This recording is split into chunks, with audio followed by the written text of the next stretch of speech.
Hello, everyone. I'm Harvey Brownstone, and I am overjoyed to welcome a woman who is widely considered to be one of the greatest female vocalists of all time. She conquered Broadway with her landmark award-winning performance in Jekyll and Hyde. She has released 19 spectacular albums, and she performs to sellout crowds in concert halls, including Carnegie Hall, Radio City Music Hall, and the Kennedy Center. What a thrill to welcome Linda Eder to our show. Linda, thank you so much for being here. Oh, you're welcome. My pleasure. Linda, one of the fascinating things about you for me is that although your name is strongly connected to Broadway and your albums and your concert appearances, you actually gained international prominence on television. You were on the 1987-88 season of Star Search. You won for an unprecedented 12 straight weeks, and then you won the show. What an incredible way to start a career. Yeah, I mean, it really gave me that international audience because there's nothing like, primetime television to do that. You could star in a Broadway show for many, many years. It was the biggest hit in the world and not hit as many people as you can in one night of television. So yeah, it was great. Well, then in 2000, another major television event happened. Rosie O'Donnell was at your Carnegie Hall concert and was so blown away by your voice that she invited you on her show 2 days later. You came on, you sang your mega hit Vienna, you caused an international sensation, and suddenly everybody wanted to hear more of Linda Eder. How did you cope with that sudden injection of even more fame? Um, well, it may seem, it seems overnight to other people, but I had been singing professionally for several years at that point. So I guess it wasn't really that overwhelming, although it was very, very exciting. I was so flattered for one thing. It was a kind of a two-pronged punch, really, because Rosie was there that night, and so was Kathy Lee Gifford. So I was on both Regis and Kathy Lee and Rosie right away after that. And that's really, that was a huge, huge boost to my career. There's no denying that. They both remained, and to this day have remained so supportive of me, very warm and supportive.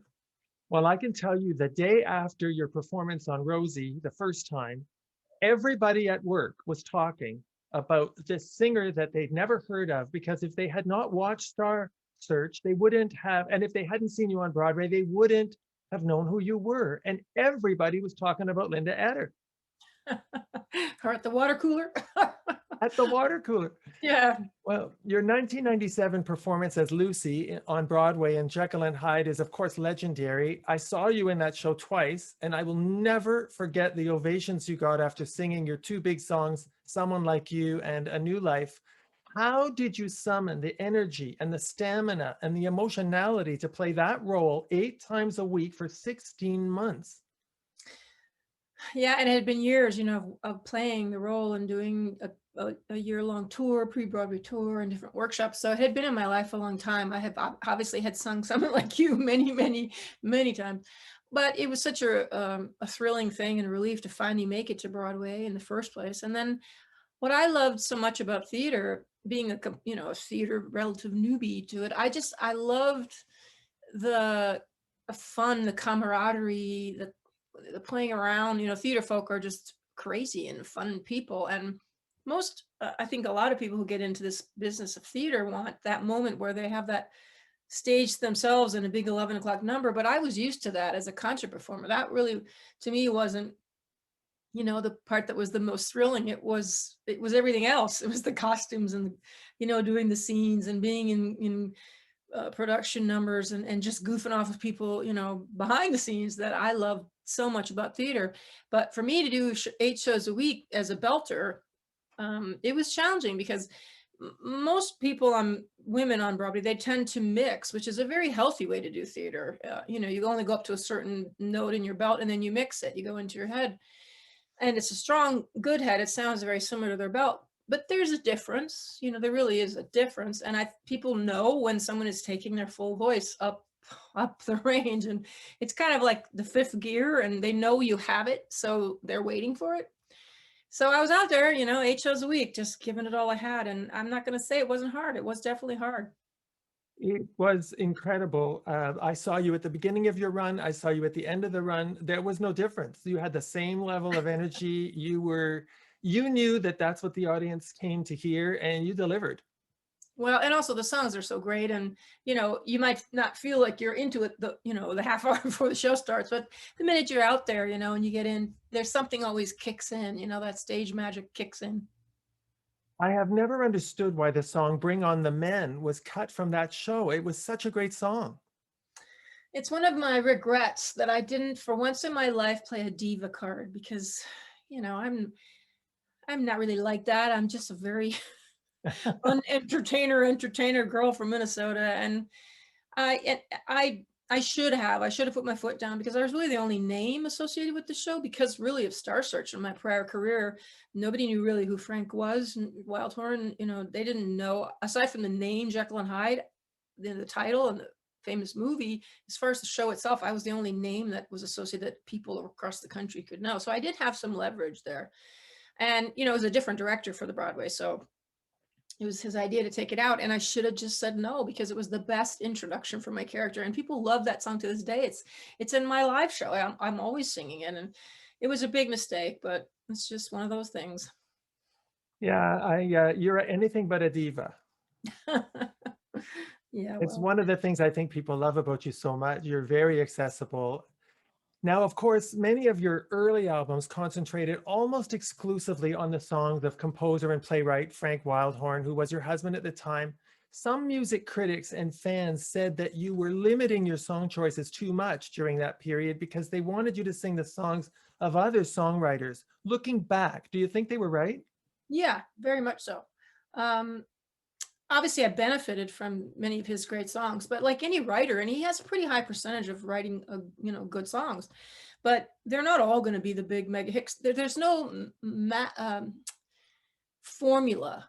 A hit Right. song is just something that happens, some magic thing happens and it turns into something that's just a little more special than the others that might have good craft to them, might be whatever, but they're not quite, that.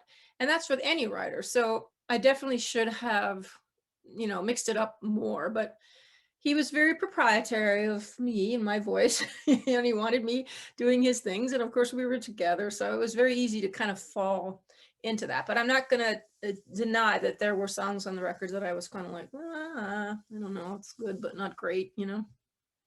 But it was still your voice.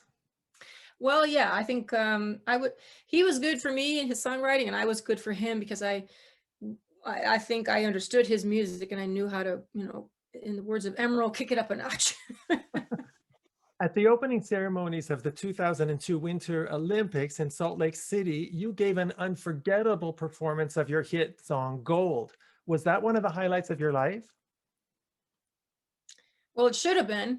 It was a very frustrating night, because, we were all excited. The album had just come out. It was a big song from the album. And when Christy was going to skate to it, we thought, oh, this is amazing. Opening ceremonies of the Olympics. So we were sitting there with our popcorn, and they are announcing every bit of music, who sang it, who wrote it, didn't matter what it was, incidental music or major song. Throughout the whole program, they're always naming who's performing it, who wrote it.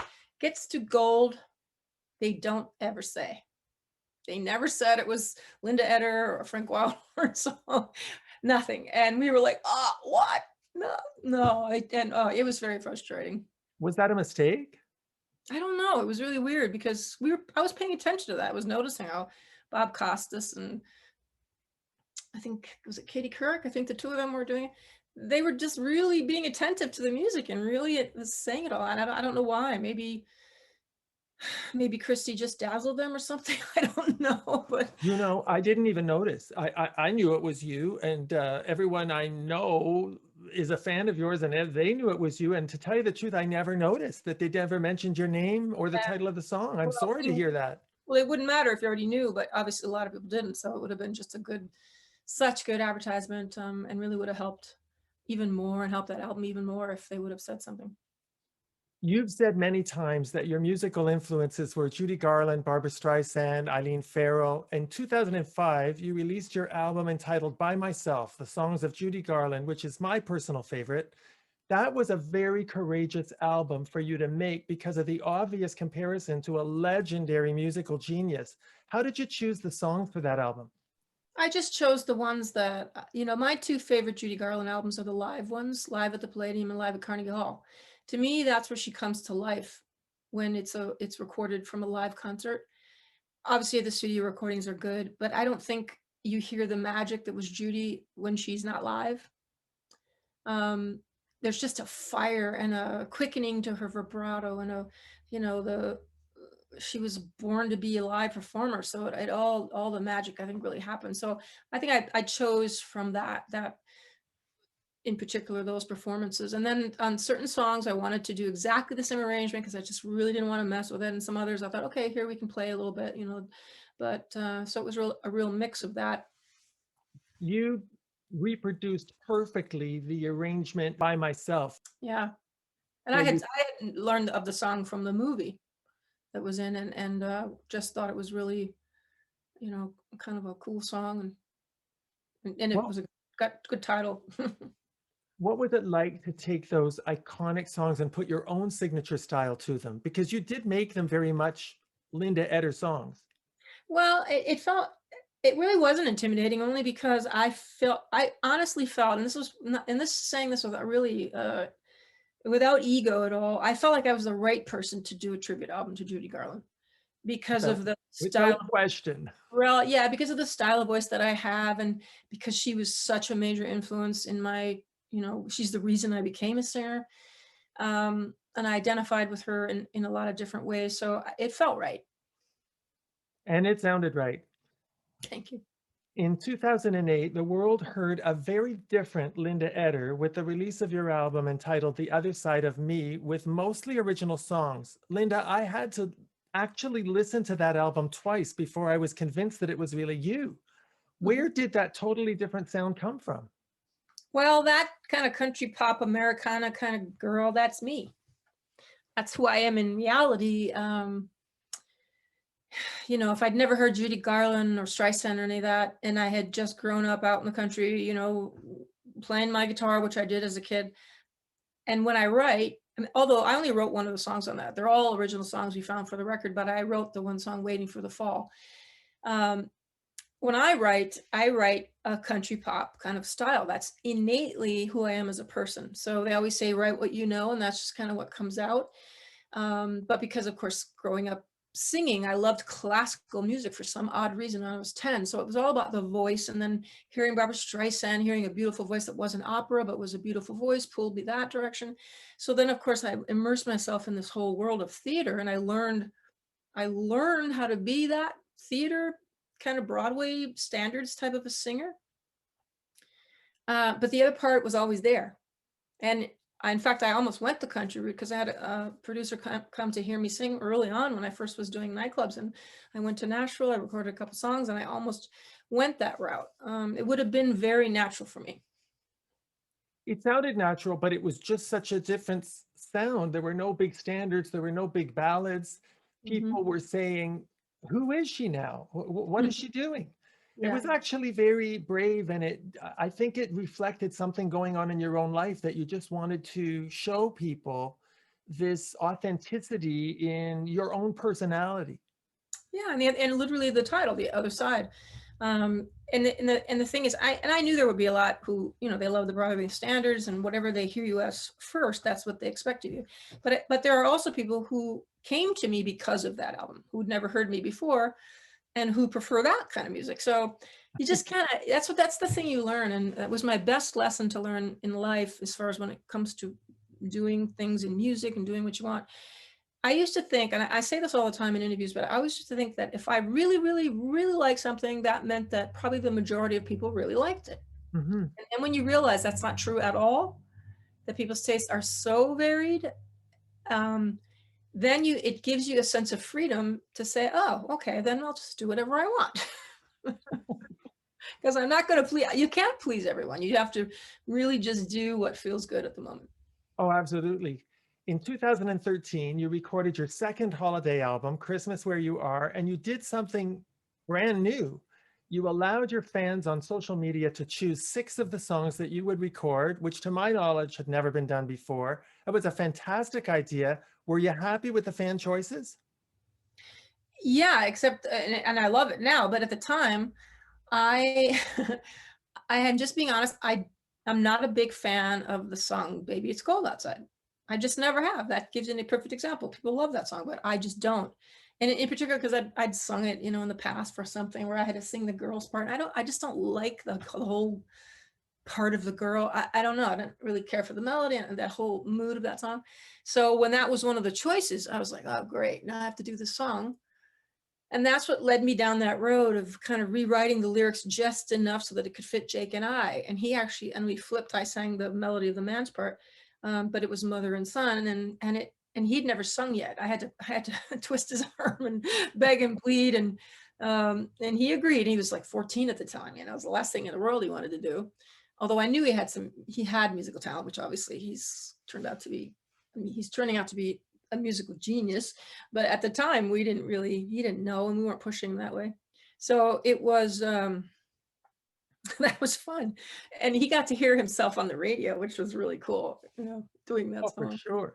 You wrote those mother-son lyrics, didn't you? Yeah. Yeah, that was really lovely. And then Jake wrote the song called Time on your Retro Volume 2 album. Now he has his own self-titled album out, which is really exciting. You must be incredibly proud of him. I am. He's really something else. This is the latest CD I did. I put that one on. And the one before that is the If You See Me CD. And that's also his song. Although I wrote the lyrics, he wrote the music to it. And that was back before he was really writing lyrics, but he was writing music. And I had always loved that melody. So I asked him for it. And then I wrote the lyrics. That was our first and hopefully not last collaboration. And then for this record, I wanted to put another one on there. So yeah, he'll be hearing the stuff coming up that he's doing. He kind of got the best of Frank and I, because he can sing, he writes amazing. He writes incredible lyrics, which I don't understand because he never even wanted to read a book. He plays Wow. the instruments, he produces it. Yeah, it's something else. I think the apple doesn't fall too far from the tree in that case, or in this case, the trees. Well, thank you. We would love, please tell Jake, we would love to have him come on our show. I can torture him just like I'm torturing his mother. All right, I'll tell him. I'm sure he I will do it. love that Jake is such a strong advocate for the arts in our education system. It's such an important component of a well-rounded education, especially for kids whose parents are not musicians and they can't expose their kids to the arts in the way that Jake got as a child. Yeah, Please tell him I'm so proud of him for taking a stand. thank you. Thank you. I should point out for people who haven't had the chance to see Linda live in concert, there is a 1999 concert that aired on PBS. There's a live concert album from 2014. Linda, do you have any idea when you'll be performing live in concert again?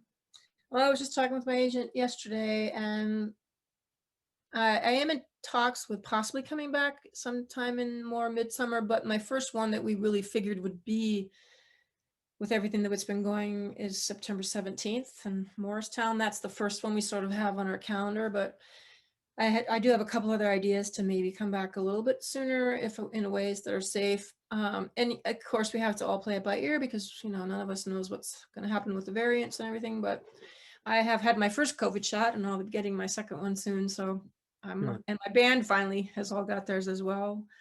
But we're all kind of in that same headspace. None of us wants to take a risk if things are looking iffy again. For sure.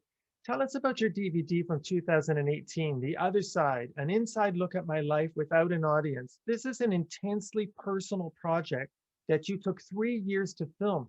What inspired you to do it?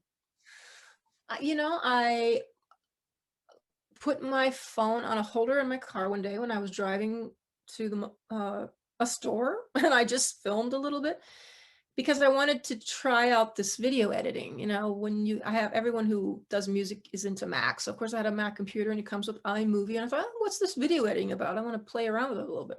So I just started filming little clips and thought, this is kind of fun editing.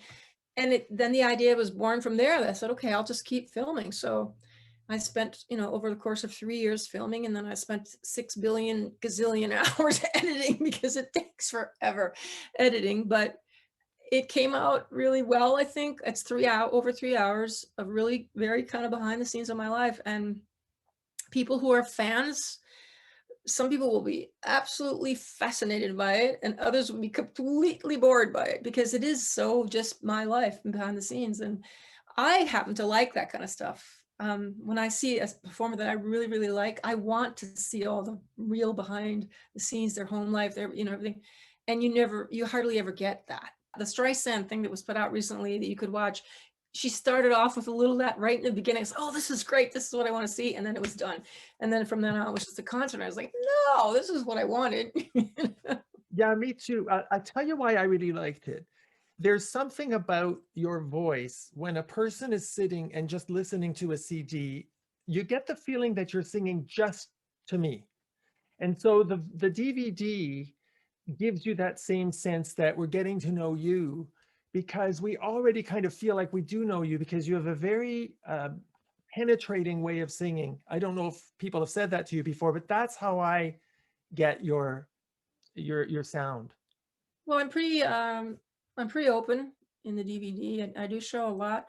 And also, I think the best singers are, I teach now, so I call it a connected voice, where your voice is really connected to your emotions. Um, because it's very obvious when someone is just singing for the art of singing, and or basically are singing their technique or singing their lessons or whatever, but it's not connected to their core and their emotions, because our emotions infuse our voice with stuff. Mhm. Same as like I'm talking right now. I'm talking with an intent, and I'm feeling something. I'm thinking about what I'm saying. I'm thinking about the way it makes me feel, and it's changing the tones and the quality of my voice. And that should happen when we sing. And it doesn't happen for everyone, um, because it isn't connected to that. That's for sure. Linda, there's a lot about you to admire, not only as an artist, but as a businesswoman in the way you've strategized your career. You've consistently avoided, I don't know, for lack of a better term, going Hollywood. You don't want to be under the control of a major record label where you have to sing the songs they want and be at their disposal. In 2013, you established your own record company, so you're completely independent, you're self-sustaining. What made you take that approach? Well, I had seen other people were starting to do it, and the record business was great in all those early years, many years. But then when it all imploded and it kind of restructured itself, it wasn't financially rewarding the way it had used to have been. And then you still have all the constraints on you. And I kept getting record deals, even though I was never a big radio artist. And I had my following, yes, and they would do well, but I wasn't, I'm not a massive radio artist. So I'm not selling massive amounts of records. And I kept saying, why do they keep signing me? I would get a record deal and I'd think, oh, this will be the last one. Then I get another record deal. And I'd say to my agent, why do they keep signing me? And I was almost like disappointed, because I was at that stage where I wanted to take the plunge and do it, but then I'd get another deal and I would chicken out. But then I just decided, okay, I'm doing it. And I thought, okay, what's the safest route? Is usually, it's a Christmas CD. A lot of people will go that route because it is typically a safer route. People want to buy things for Christmas and they'll buy Christmas CDs. But you're still spending a lot of money. It's a full-fledged studio recording with real musicians, all that. You spend quite a bit of money. And the night before I was going to put it out on sale, I was terrified. I thought, what if nobody buys this? What have I done? Oh, But it turned out to be really successful. And that was the first one. And now I've made 5, and and also the DVD are the products that I have so far. And with more now will be coming. And it's what it also did is it brought back the fun of the record business for me, because I found out sort of late in life that I'm a control freak, and I do like controlling all the aspects of it because I'm artistic. I was going to be an artist, graphic artist when I was younger.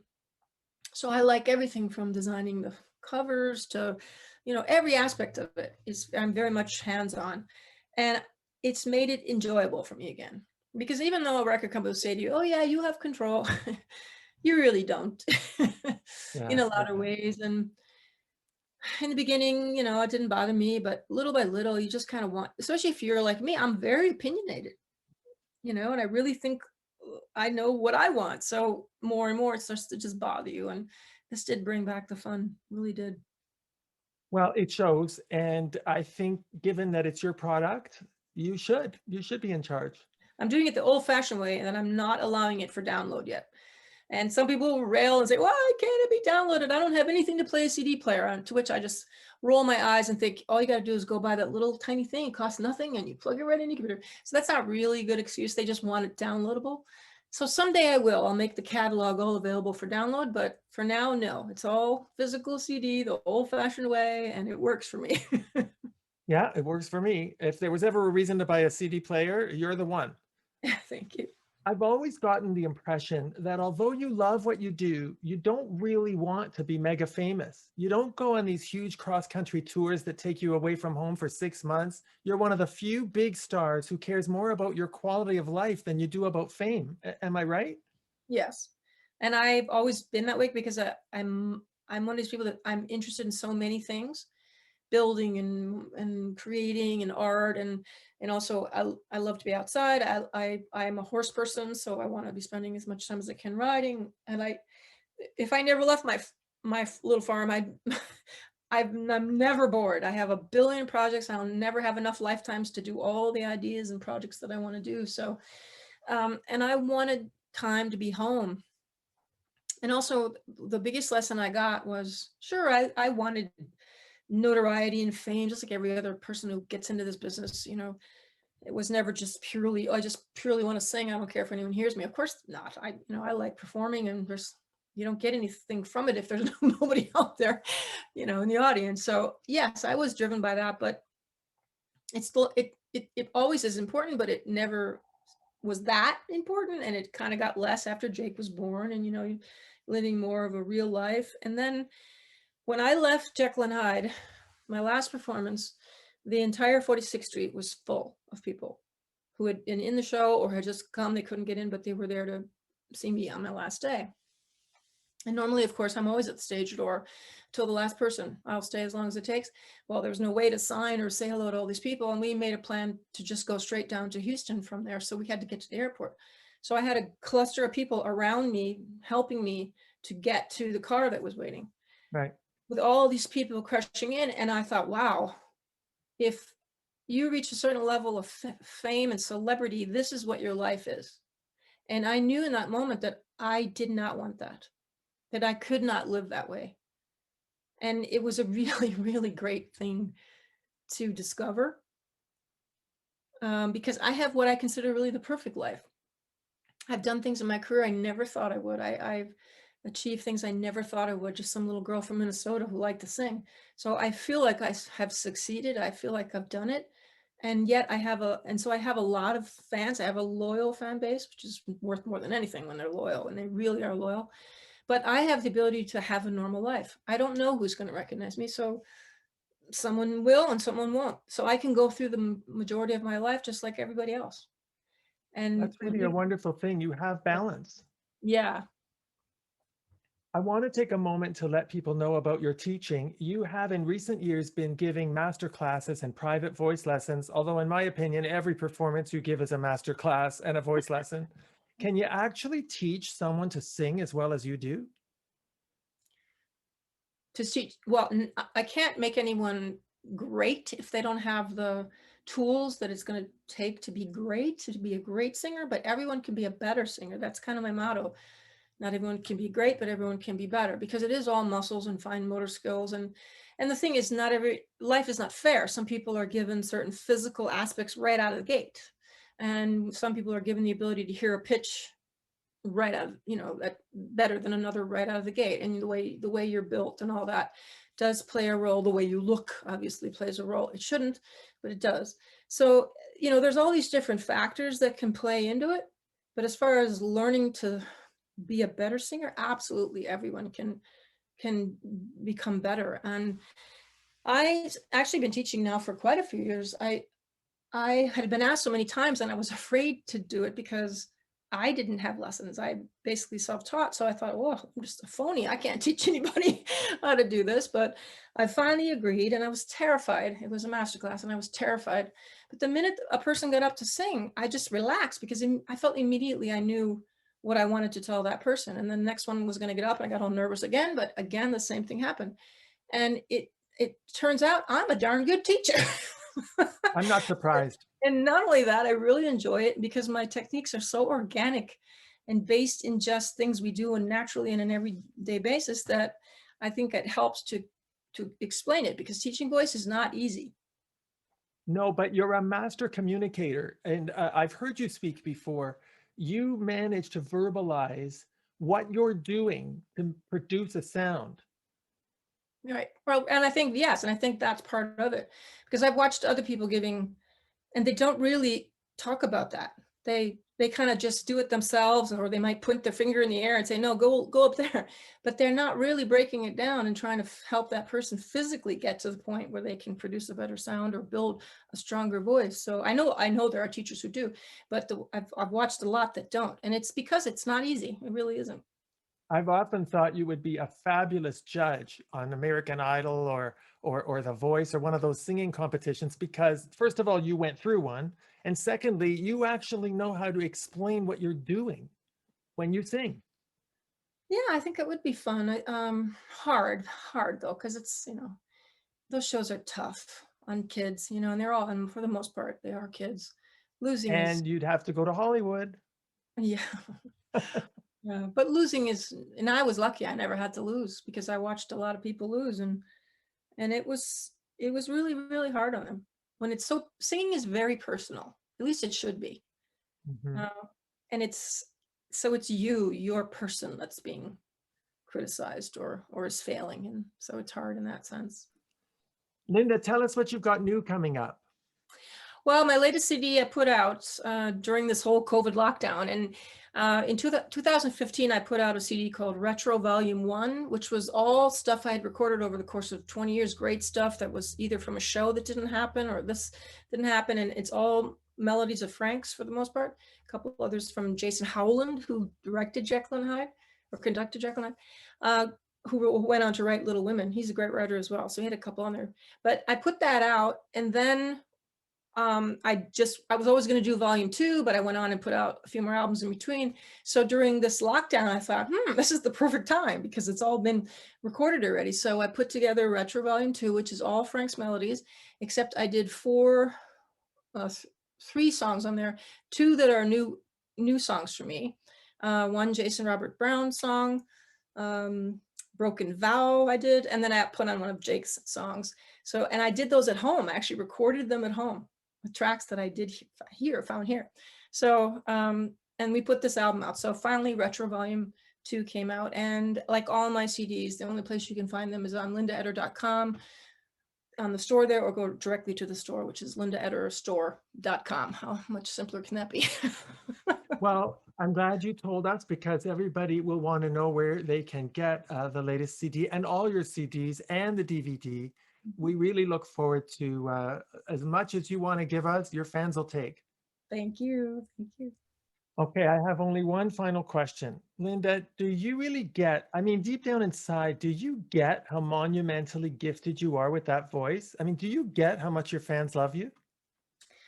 Well, I love the fact that I'm told it on a regular basis, and then I read it on a regular basis on the sites and all that.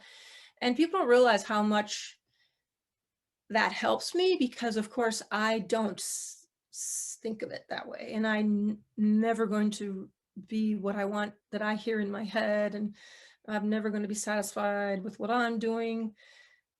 So it is good. You kind of need that. And also, when you've done it as long as I have, and now I've just turned 60 this year, so you need that impetus to keep going. And so it's not only the compliments, it's this particular song that you did help me through this time in my life. I went through this horrible experience and I couldn't have made it if I didn't have the song.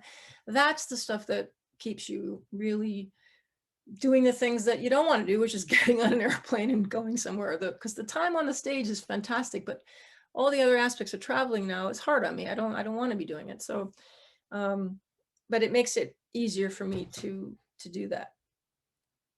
Well, Linda, I would love for this interview to go on forever because honestly, I could sit here with you and talk endlessly about your career, but I know you've got better things to do. I just want to thank you with all my heart for sharing your phenomenal talent with the world and especially for appearing on our show. You're so welcome, and I'm so flattered you asked me, and it was fun. Thank you. Please come back anytime you want. Thank you, Linda, so much for being here. You're very welcome. Our guest has been the spectacular Linda Eder. I'm Harvey Brownstone. Thank you to our producer, Steve Silver. Thank you all for joining us. See you next time. Be sure to check out more great interviews with Harvey Brownstone on harveybrownstoneinterviews.com.